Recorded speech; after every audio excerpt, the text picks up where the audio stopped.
మనం మొక్కజొన్న రొట్టె వేసుకుంటున్నాం ఈరోజు. మొక్కజొన్న రొట్టె ఎట్లా వేసుకోవాలో చూపిస్తే ఇప్పుడు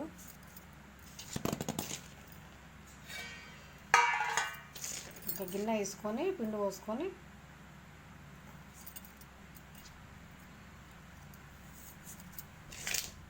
నీళ్ళు తీసుకొని నీళ్ళు చల్లుకుంటా మంచిగా రొట్టె తీసుకోవాలి, పిండి తీసుకోవాలి. ఇట్లా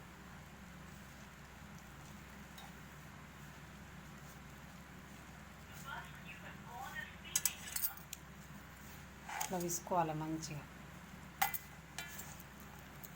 పిసుకుడు పడితే రొట్టె మంచిగా సాగుతుంది.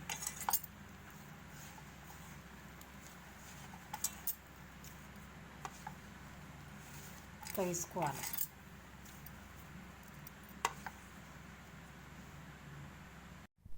ఇట్లా తీసుకోవాలి. మంచిగా పిండి మంచిగా పిసుకేటట్టు మంచిగా రొట్టె కూడా మంచిగా సాగుతుంది. పిసుకుడు పడితే ఇట్లా ముద్ద పట్టుకొని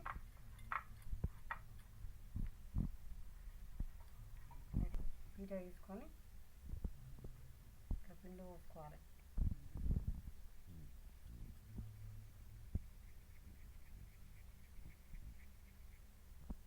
ఇట్లా అనుకొని పిండి చల్లుకోవాలి.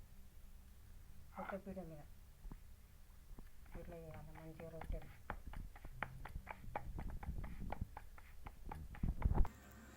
ఇట్లా కొట్టుకున్నాం కదా మంచిగా.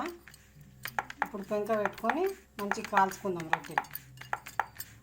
సన్నగా కొట్టుకోవాలి, మంచిగా కాలుతుంది, మంచి టేస్ట్ ఉంటుంది.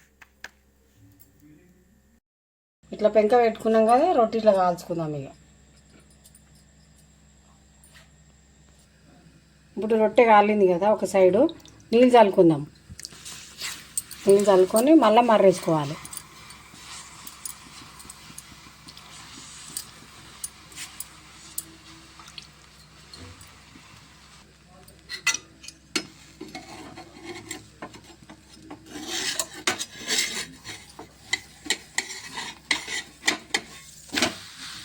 అంతే, మంచిగా కాల్చుకోవాలి దీన్ని. ఇప్పుడు మర్రేసుకుందాం రొట్టెను. అట్లా మంచిగా కాల్చుకోవాలి.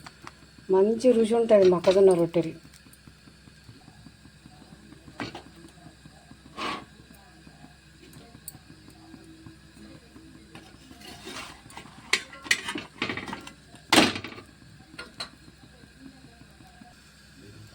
మంచిగా గాలింది, ఇక దించేసుకుందాము.